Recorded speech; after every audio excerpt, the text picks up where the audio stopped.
Bismillahirrahmanirrahim. In the name of Allah, the most gracious, the most merciful. Assalamu alaikum. All of my friends, welcome back. This is Safety Gyan. I am with you, AK. I am your friend.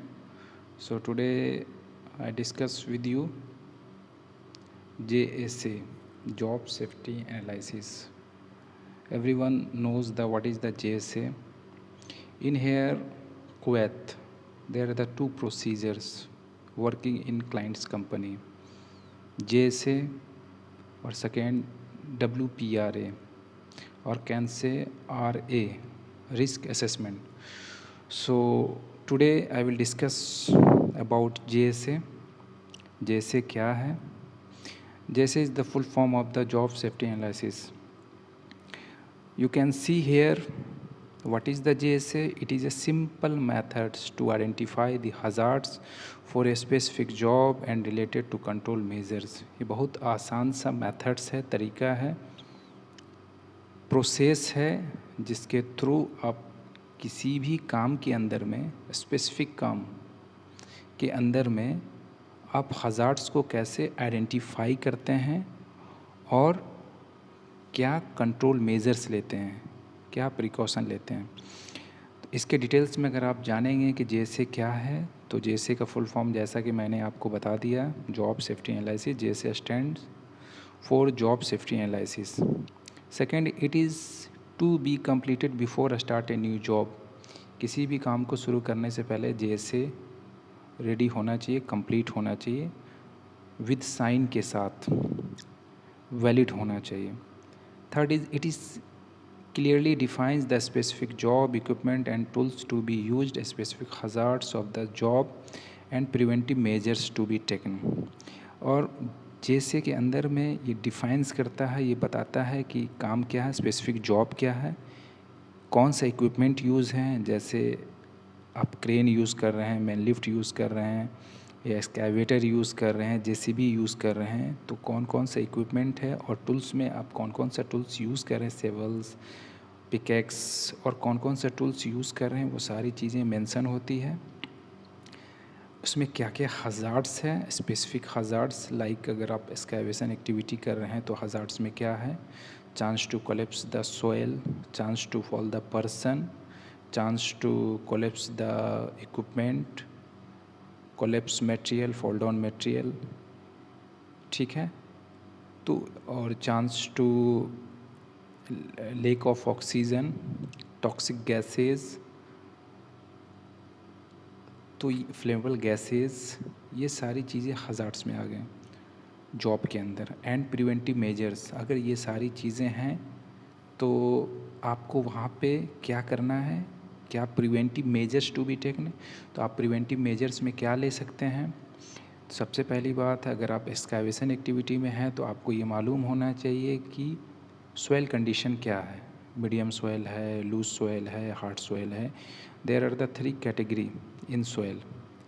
Soil a classification A, B and C, loose soil, medium soil and hard soil. उसके हिसाब से आपको वहाँ पे excavation करना है। जैसे loose है, मीडियम है और हार्ड सोयल है, स्लोप्स करना है, स्लोपिंग करना है, बेंचिंग करना है, स्लोपिंग, बेंचिंग, स्टेपिंग करना है, ठीक है। ये सारी चीज़ें उस हिसाब से करना है, ठीक है। ये प्रिवेंटिव मेजर्स में आ जाएंगे। दूसरी बात कि इक्विपमेंट जो है वो 1.5 times depth of the excavation के हिसाब से, जो एक्सकैवेशन एक्टिविटी है वो एक्सकैवेशन के एज से इक्विपमेंट को 1.5 times depth of the excavation में रखना है। जैसे सपोज़ अगर 2 मीटर एज ऑफ एक्सकैवेशन है और कोई क्रेन है तो आपको वहाँ पे 3 मीटर के 3 मीटर, अगर 2 मीटर के डेप्थ में 2 मीटर डेप्थ एक्सकैवेशन है तो आपका इक्विपमेंट 3 मीटर में होना चाहिए, यानी 1.5 times depth of the excavation. ये फार्मूला है। फोर्थ में क्या है, it is to be filled by supervisory staff discussed with HSC department. अच्छा, इसे कौन भरता है, कौन कंप्लीट करेगा। तो कोई भी सुपरवाइज़र कंस्ट्रक्शन का या कोई भी फोरमैन डिस्कस करके HSC डिपार्टमेंट से, सेफ्टी ऑफिसर, सेफ्टी इंजीनियर से, क्योंकि वहाँ पे सेफ्टी मेजर्स क्या है वो सेफ्टी सुपरवाइज़र या इंजीनियर वो उसे सजेस्ट करेगा। फिफ्थ में क्या है, फिफ्थ में जो है वो it is to be signed by all concern and confirm that anyone involve does know about the job and how to do it in safe way. और ये साइन होना चाहिए हर उस कंसर्न डिपार्टमेंट से जो आप काम कर रहे हैं, तो उनके डिपार्टमेंट का कोई मटेरियल, उनके डिपार्टमेंट का कोई उनसे डिपार्टमेंट से रिलेटेड कोई सर्विसेज है। जैसे सपोज़ अगर आप एक्सकैवेशन एक्टिविटी कर रहे हैं तो इलेक्ट्रिकल डिपार्टमेंट का अगर नीचे से कोई इलेक्ट्रिकल वायर्स, लाइव लाइन्स अगर गया है तो आपको इलेक्ट्रिकल डिपार्टमेंट से साइन लेना है। अगर नीचे से कोई पाइपलाइन गया है सिविल का तो सिविल डिपार्टमेंट से आपको साइन लेना है। नीचे से अगर कोई मैकेनिकल पाइप गया है तो मैकेनिकल डिपार्टमेंट से आपको साइन लेना है। फायर ना हो जाए, वहाँ कोई फायर कुछ ऐसा कंडीशन आ जाएगा तो इसलिए आपको फायर डिपार्टमेंट से साइन लेना है। तो जो भी concern, it is depend upon the job. तो उस जॉब के अंदर में जो जो कंसर्न डिपार्टमेंट है, चांसेस है वो चीज़ होने का और उनका सर्विसेज फाउंड होने का, तो उन डिपार्टमेंट, सारे डिपार्टमेंट सबको साइन लेना है। और जो भी उस काम में इन्वॉल्व है, इवन वर्कर, इवन इंजीनियर, सारे लोगों को काम के बारे में मालूम होना चाहिए। दे does know about the job and what is the hazards and how they complete the job in a safe way. उन्हें ये भी मालूम होना चाहिए कि कैसे सेफ वे में काम को करना है। तो ये फुल डिटेल्स है जेएसए का। इसमें कुछ स्टेप्स हैं। स्टेप्स में क्या है, स्टेप्स में there are the only 4 steps. Select the job and analysed. आपको काम, जॉब जो है वो सेलेक्ट करना है, एनालाइज करना है। दूसरा, ब्रेकिंग दी जॉब और work into downfall in sequence. Third is the identify the hazards, hazards को आइडेंटिफाई करना है। फोर्थ इज़ कंट्रोल मेजर्स, और जो प्रिकॉशन है वो लेना। जैसा कि मैंने पहले बताया, इसमें टास्क सेलेक्ट करना है, जॉब स्टेप्स क्या हैं उसको करना है, आइडेंटिफाई द हज़ार्ड्स है, safe precautionary measures. They are the 4 basic steps already I told you in a JSA. Select the job to be analyse, separate the job into basic job steps, identify the hazards and potential incidents that are associated with each job steps, develop safe work practice or the control for each hazards identify। ठीक है। अब यहाँ पे मैं आपको एक चीज़ दिखा दूँगा जो आपको, एक मैं फॉर्मेट दिखाता हूँ कैसा फॉर्मेट होता है इसका। देख लीजिए, यहाँ पे मेरे पास जॉब सेफ्टी एनालिसिस जेएसए है।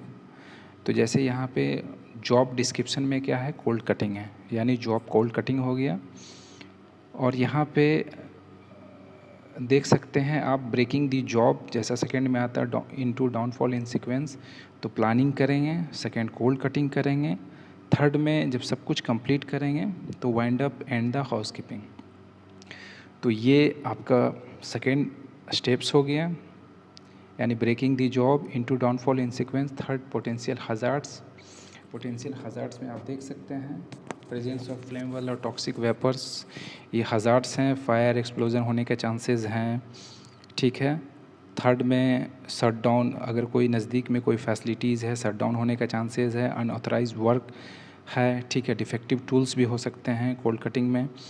फ्लाइंग पार्टिकल्स जो कटिंग करेंगे तो कोई पार्टिकल पार्ट्स कटिंग करते वक्त में उड़ के किसी को लग सकता है या एक्सप्लोजन होने के चांसेस है। ठीक है।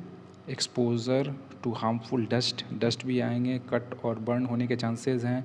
लीक एंड स्पिलेज होने के चांसेस है, इलेक्ट्रिक शॉक होने के चांसेस है, स्कैटर्ड मटेरियल लास्ट में।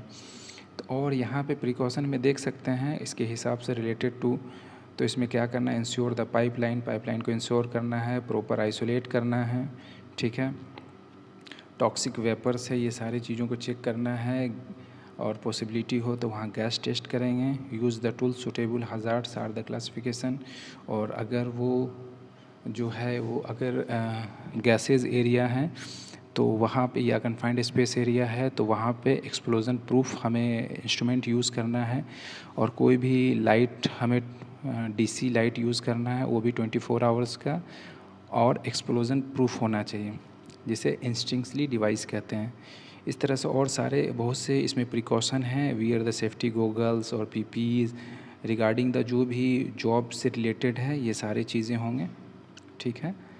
तो और देख सकते हैं नीचे जे से डन बाय, यहाँ पे नाम होगा जैसे कि केओसी का मैं दिखा रहा हूँ, ठीक है। डिजिग्नेशन कंपनी कॉन्ट्रैक्टर जो भी हैं, ठीक है। जैसे रिव्यूअर होंगे जो रिव्यू करेंगे, और डिजिग्नेशन कंपनी के होंगे, ठीक है। ये है, तो ये मैं एक छोटा सा दोस्तों आपको बताया हूँ। अगर दोस्तों ये वीडियो आपको अगर पसंद आया तो आप इसे लाइक करें, सब्सक्राइब करें और शेयर करें। Thanks for watching. Okay, good.